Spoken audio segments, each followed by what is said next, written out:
You know, everywhere you go, you say that we go around on tour. They're saying that there's not enough good men, and the divorce rate is through the roof. And so, with that being said, what does it seem like dating today compared to pre-social media? Because today is pretty toxic. Like, what would you say dating was like pre-social media? Because you've been doing this thing a long time. Yeah, pre-social media. So one, there was a lot less options and a lot less access. Yeah. You know, What do you mean by that? well, back in the days, the only people you really saw were the people at work, the people at school, the people in your neighborhood. Unless you were a rare person who traveled, which was not the majority of people, not like it is now, you did not see past where you lived. Right. And so that limited exposure changed your perception of what's out there, what's available to me, what I may like. Because once you get a taste of something, it can get hard to go back to a lower level, so to speak. It's almost like once you've had filet mignon, even though we don't eat meat over here, but once you had filet mignon, you have a harder time eating Spam. Right. But when you only had Spam available, you might have thought Spam was the best thing out there. Flip that thing 13 ways. Exactly. You know what I'm saying? So it changes the perceptions of what is actually available, which then makes it harder for people to be happy with what's in front of them. So that's one aspect of it. But then also, because of the over ease of access, it creates a lot of distraction. You know what I'm saying? So to me, back in the days, it was easier for people to hone in on who they were interested in. Once they found someone, they were a little bit more locked in. Now, because you can always get on social media and not just see people, see the world, see life, see events, see celebrities, everything you have more access to, now you have way more distractions. Yeah. And that creates a division in relationships as well, and doesn't allow people to lock into both their family, their lover, their kids, all these different things. Is that why people, in my opinion, aren't connecting? Because they have this idea, if it doesn't work out, I can always go back to the internet. There's always something else available out there. Is that playing a part in that? I think it plays a part. I don't think it's the big driver of it. I think the big driver of a lack of connection is just we're a more damaged, traumatized society than ever before. Yeah. Because again, in having more exposure, we're taking in more negative energy. More experiences. Exactly. And even just, for example, back in the days when wars or stuff were happening, you couldn't see all those images on the internet and stuff like that. Yeah. Now you're seeing images of war, killings in your neighborhood, people doing all kinds of outlandish, devious things that you never used to get to see or hear about at this rate. Gotcha. So that alone pours so much negativity and trauma into people that it's just making people more cautious, more afraid to be vulnerable, on top of their own personal experiences as well. So they walk into a relationship being in a fear-based state instead of a love-based state. Absolutely. Absolutely. So people are essentially saying, I'm not searching for love, I'm searching for somebody who won't hurt me. That's an excellent way to put it. Gotcha. Excellent way to put it. Gotcha. And so, like,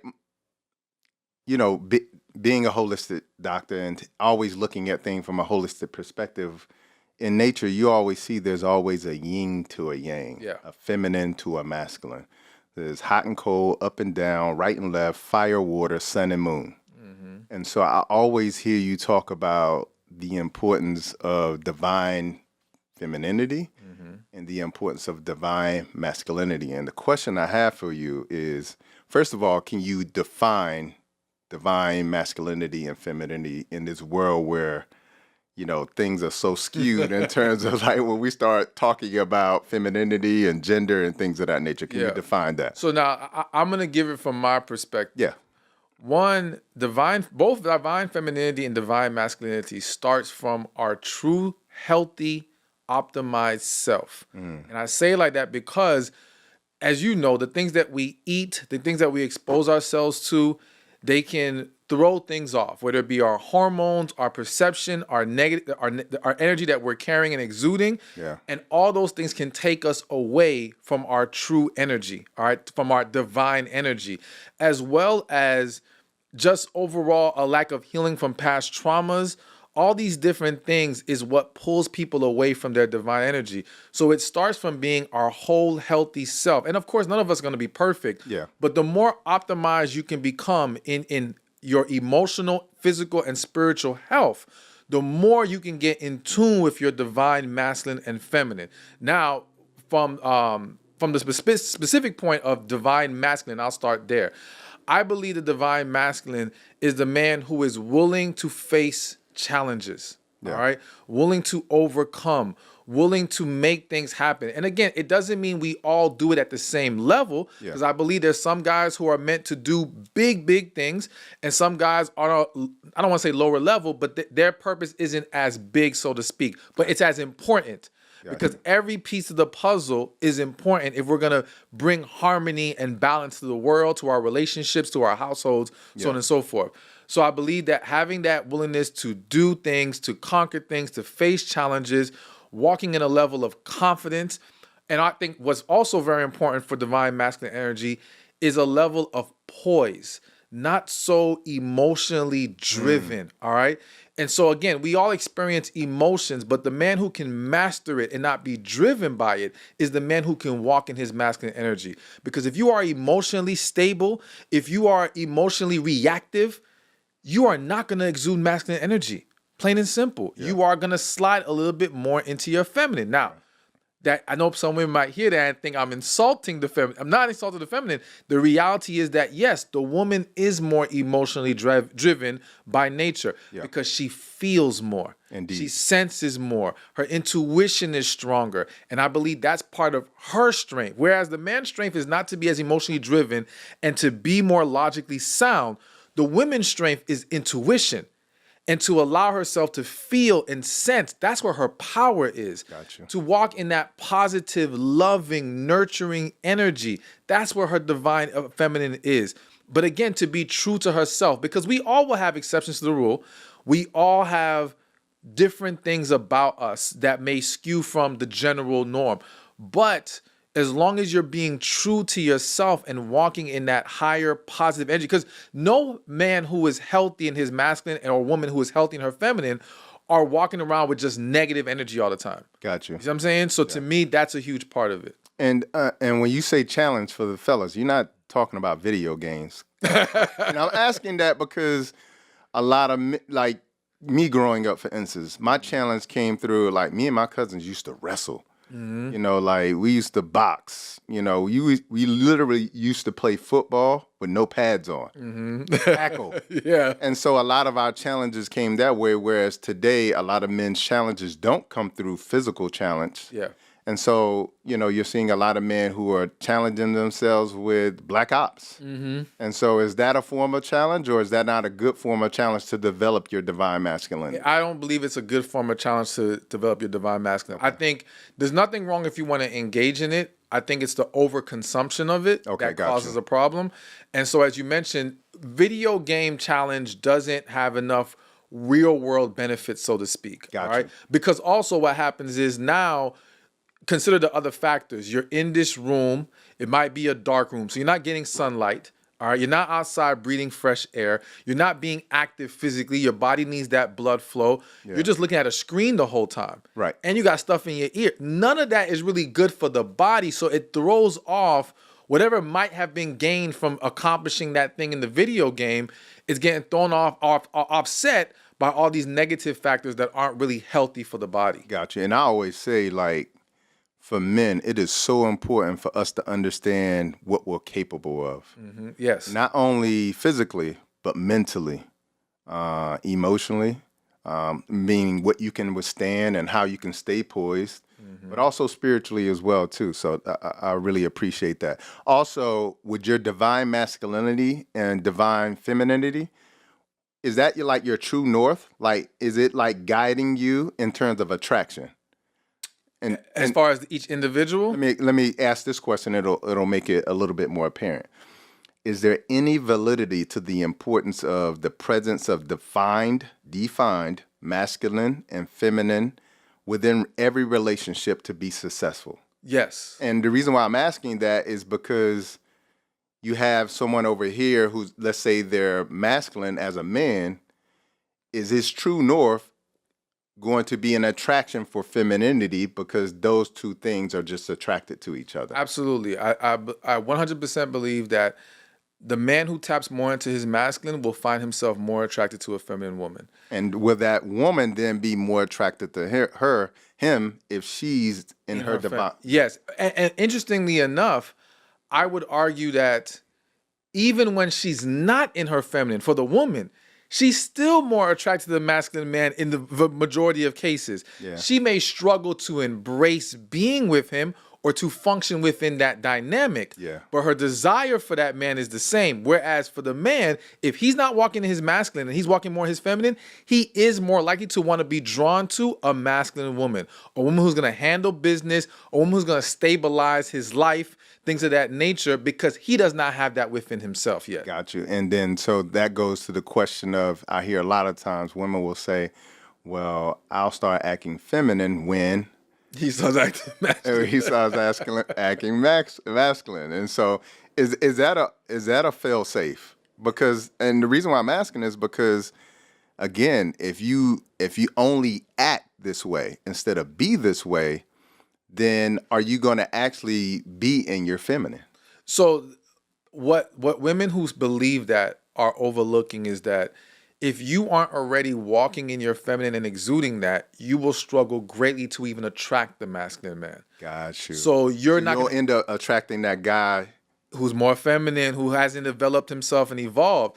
So even and now when you try to be more feminine within the relationship, it's at a conflict because this is not a man who knows how to assume that role at the moment. Gotcha. So it's not gonna work. And that's where the woman finds herself more frustrated, more drained, resenting that man, and it does not last. And if she does stay with him for a long time, it's a miserable situation. Gotcha. You know what I'm saying? So definitely the woman has to already be walking and exuding it.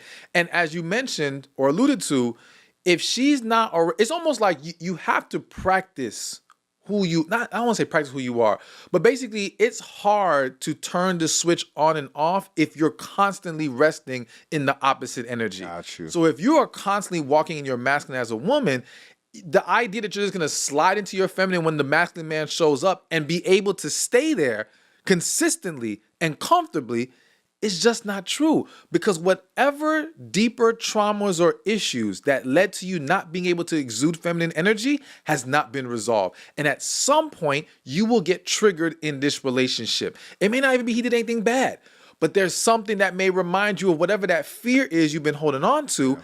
And now that masculine comes out. And once it comes out, it can go downhill from there. Yeah, so now it's just aggression on aggression. Yes. And so from my perspective, what I've seen even in homosexual relationships like lesbians, mm-hmm.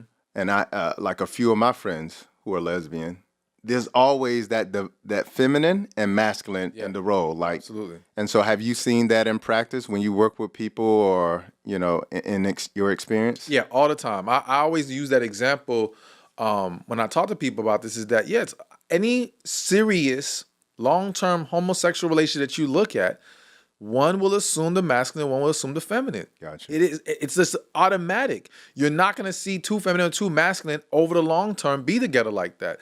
So I always say, if they understand that, why are heterosexuals getting this confused or trying to act like, no, you don't have to have that, it's not that important? No, it's extremely important. Got you. Because it's what creates the balance in the relationship. Otherwise, you're going to have conflict. Okay, and it's just our divine nature. Yes. So as you mentioned, there's a yin and yang to everything. Got you. Everything needs that counter, that balance. Without it, you have conflict and chaos. Yeah.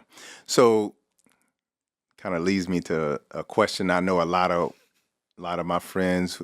I have a lot of women who are very successful, beautiful, intelligent, but many of them would say that they're alpha females, mm-hmm. Because of their level of success and what they have to do to attain that success. So what sort of advice would you give them? Because a lot of them, when we're like in private conversations, say they struggle when they're trying to find a man who is their equal, and they're trying to be in this relationship with a man who's masculine, they're also an alpha female. Okay, so step number one is stop calling themselves an alpha female. Like Okay. they have to get that gotta rhetoric. remove the label. Yeah, remove it, because you're now creating this self-fulfilling prophecy where you keep speaking that into existence and you're defining yourself by this label that you now get consumed by. Okay. Rather than saying I'm an alpha woman, no, you're a woman or a feminine woman who knows how to get stuff done. Yes. That's a very different mindset there, because when you say I'm an alpha woman, it basically says the masculine is my base and I'm capable of being feminine. Right? If I say I'm a woman or a feminine woman, I'm saying that's my base, and now I can get stuff done and make things happen if necessary. Gotcha. It's a very different thing. So they got to change the way that they're talking about themselves, the way that they perceive it. I also think you mentioned like they're looking for their equal. That's the other problem. It's not necessarily about looking for your equal, it's looking for your complement. Who creates a balance with you? You know what I'm saying? Because as we just talked about, there's a yin and a yang. You can't have just two alphas or two people who are, it's not about equal. Yes, your value to each other might be equal, but your roles and your strengths and different things like that are there to balance each other out. Complement each other. Exactly.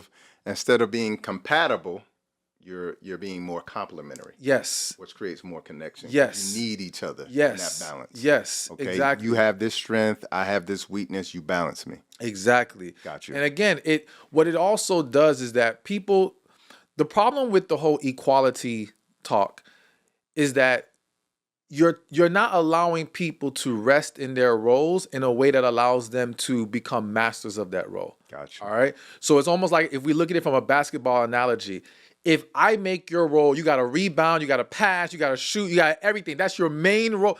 You're not going to be great at any of them. Right. I'm just wearing you down. That's why usually the top scorer is not covering the top scorer on the other team. Like, he's not expected to be the best defender. It might happen here and there, rare exceptions, but they understand, let me put you where you will thrive most. Right. You can still be capable of doing these other things, but this is where your strength is. And then I will pick up in this area because that's where my strength is. And together we make an amazing, unstoppable team.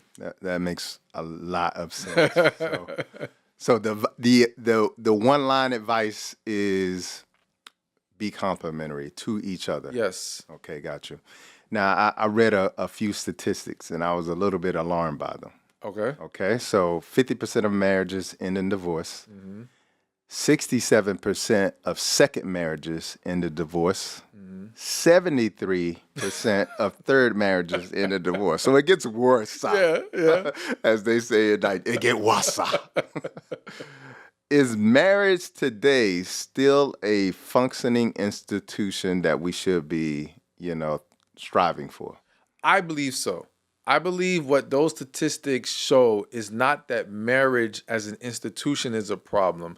It's people's approach to marriage that is flawed and completely damaged and off track. Gotcha. So when you talk about, 50% first marriage, 60-some% second, 72, what that says to me is they get out the first marriage, they never heal. All right. Yeah. But they still want someone there. They're accustomed to being married. There's a lot of people who are just relationship people, marriage-minded people. They don't want to be in these streets. They don't like dating. They just want to have their person. But the problem is they don't heal. So they go to the second one, don't heal again, go to the third. And so with each experience that you don't heal from, you're creating a greater chance of choosing the wrong person to be with. Gotcha. And I believe that that's at the foundation of why marriages fail so much, because people have not healed, because people choose the wrong person, and because people are not being forthcoming about what they need and what they're willing to give over the long term. Gotcha. You see what I'm saying? I think if we clean that up, it would decrease the divorce numbers. Yeah, and one of the things that, I've been saying on tour is that it's important for people to heal, because the unhealed version of you, when you don't do the healing, is making decisions for you. Yeah, exactly. And when you do finally heal, you're going to wake up to all of those decisions that the unhealed version of you made. Mm-hmm. And you're going to have to deal with the consequences of them all. And I think a lot of times that's what, pushes a lot of relationships towards divorce or ending them as well, too. Yeah, absolutely. Got you. So when I hear a lot of the back and forth around standards, because standards have become this big sort of focus of conversations on relationships today. A lot of it isn't focused on connection. It's not focused on character, aligned values, things of that nature. Most of the time, it's focused on what the person has to offer and what I call the sixes. Okay? All right. I want a man who's 6 foot, made 6 figures, and got a 6-pack. And, you know, so again, I want to share some statistics. Okay. So, you know, and we'll kind of, and the reason why I want to share the statistics is because I want to play devil's advocate. On one end, I believe that people should get everything they want in life. I believe that if you become the healed version of yourself, you're a co-creator along with the divine. So you can create whatever you want in your life, including the love of your life. But then there's this reality of things. And I think the reality of things, you know, should put us in check in terms of like what we need versus what we want. Yes. So let me share some statistics, okay? The average height for a man is 5'9", and the average height for a woman is 5'4". Okay? So, you know, you hear this all the time. I need a man that is at least 6 foot, and most women are not 6 foot. Or even close. Is this a reasonable standard? Hold up. Okay. Only 17% of men, all men, this isn't talking about just black men. Only 17% make 6 figures. Okay? Less than 20%. You get down to black men only, it's around about 8.8%. That's it. Okay? According to a census, the median earnings for men is around about $61,000, which is kind of high compared to what I've seen in the past. And for women, it's around $51,000. Okay? The top 1% of men make $819,000. That's the top 1%. Okay? We're not talking about the vast majority, which is the 99. 1% of men. And the vast majority of them are married. Okay? And then the last statistic, the vast majority of men are not 6 foot. They do not have a 6-pack. And they do not make 6 figures. So the question is, are women placing delusional standards on men and overlooking and overstepping a lot of good men on the way to getting this delusional fraction of a percentage of a man? Yes and no. Okay. So I look at it like this. One, I think what we have to understand is that a lot of the 6 foot, 6-pack, 6-figure talk, a lot of that comes from the internet. Okay. Right? And I always say people speak idealistically on the internet, not realistically. Okay. So even though tons of women say, I want a 6-figure man, the reality is that the vast majority of relationships involve a woman with a man who doesn't make 6 figures. Got you. So what that person's going to actually... Can I devil's advocate real quick? Yes. All right. So one of the leading causes of divorce is financial issues. Yes. So could it be that they're walking into these marriages saying, I'm okay with him making $50,000, but then the lifestyle itself is what chokes them out of the marriage? Yes. So I believe it's 2 things. One, I believe I don't want to say the vast, I'm going to say the vast majority. The vast majority of people do not manage their money well. Okay. All right. So that poor money management is a big issue. Then the second piece is too many people are trying to live above their means. Yes. So it's not that they cannot live a comfortable life where they got food, they got shelter, and every blue moon maybe a vacation. No, they want more. They want that extra nice car. They want multiple vacations. And that's where now there becomes a strain financially on the relationship. And then when you add that to poor money management as well, the whole thing blows up, because now you feel like, well, damn, if he would have handled his money better, we could have took that vacation, or I could have bought this thing. You know what I'm saying? Yeah. It's different stuff like that. So, but I definitely think that, again, a lot of women are still getting with men making less than 6 figures, not having the 6-pack, all these things is what they ideally want. Now, I do think it's an unreasonable standard a lot of women are setting, and it's creating a box that's limiting them in ways that, as you mentioned, it may be what they want, but it's not necessarily what they need. Yeah. So like I just had a conversation with somebody the other day who on online, she was putting the guy on online dating, the requirement was 5'11" and up. And I'm like, ain't you 5'5"? what you mean 5'11" and up? She said, but in my heels. Exactly. I'm like, okay, 3-inch heels. Can we drop it to 5'8"? Yeah. He still qualifies. If 5'8", you know, if you're 5'5", 3-inch heels, he still qualifies. Yeah. She still fought me. Oh, 5'9". Yeah. I'm like, all right, fine. Just go ahead, 5'9". At least we're moving the needle some. Yeah. And like that alone can open up your pool vastly. Right. You know what I'm saying? So I think it's reasonable for a woman to want a man taller than her. Okay. I think it's a bit unreasonable or very limiting to want him to be taller than you in heels. Because I always joke around like, that's your fake height. That's not real height. You know what I'm saying? And you don't wear heels 24/7. Right. So once those heels are off, he's still taller than you. Right. You know what I'm saying? So I think women have to just ask themselves, am I focusing on the things that are really going to impact the quality of the relationship on a day-to-day basis? That's the real key. Even in the things that we desire in our lifestyle. I remember I used to want a really big house, right? Until I finally had that really big house. And then I said, this doesn't really change my everyday happiness. I was still miserable in the house for different reasons. Yeah. So it's like, if I could have everything else on point, but live in a smaller place, I take that. Yeah. Because there's way more value in, let's say, a healthy, loving relationship that you have on a daily basis than a few extra square feet in your house or an extra inch on his height. You know what I'm saying? Like, we just got to be mindful of, is this really going to change the quality of the day-to-day relationship? And if not, I think that women and even men who have certain standards need to be more flexible. Got you. Yeah. So you're saying that the standards are okay?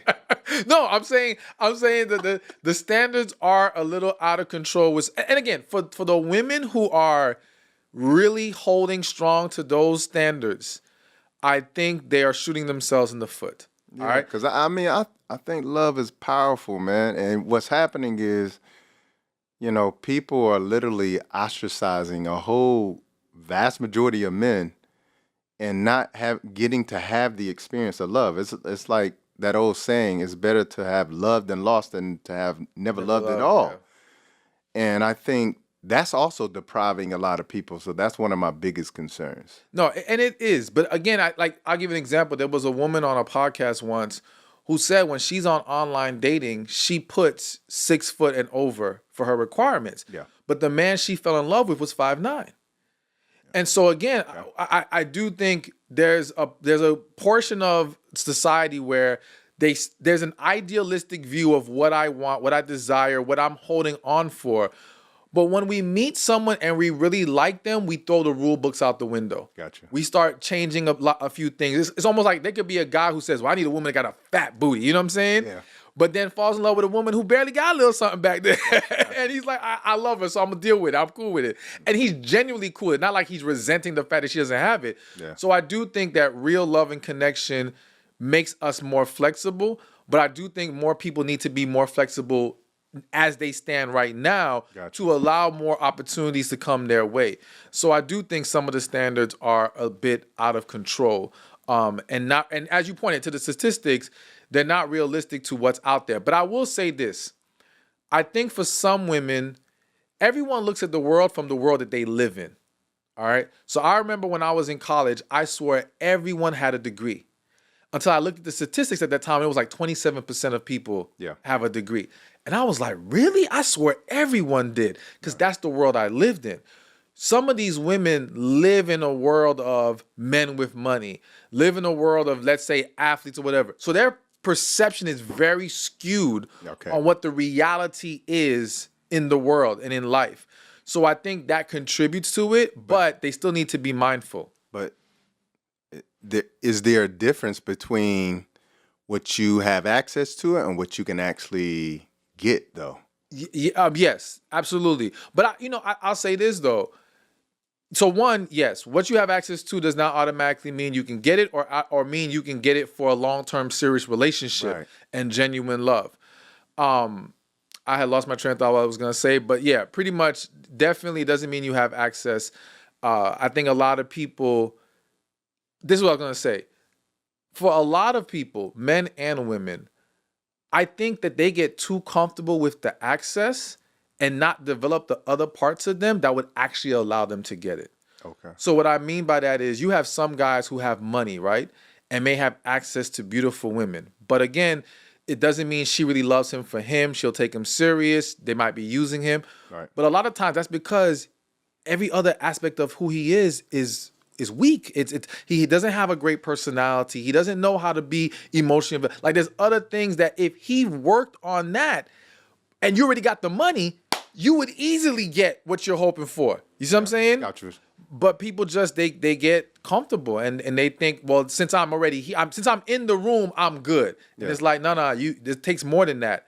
But also, yes, what's truly best for you might be outside of this room, and you need to be open to that. Hey, thank you for watching this video. Be sure to check this one out right here, and I'll see you there. So let me start off by clearing any misconception or confusion here. I don't have any kids, okay? So when you read the title, some of y'all may say, well, wait a minute, Stephan got a daughter? No.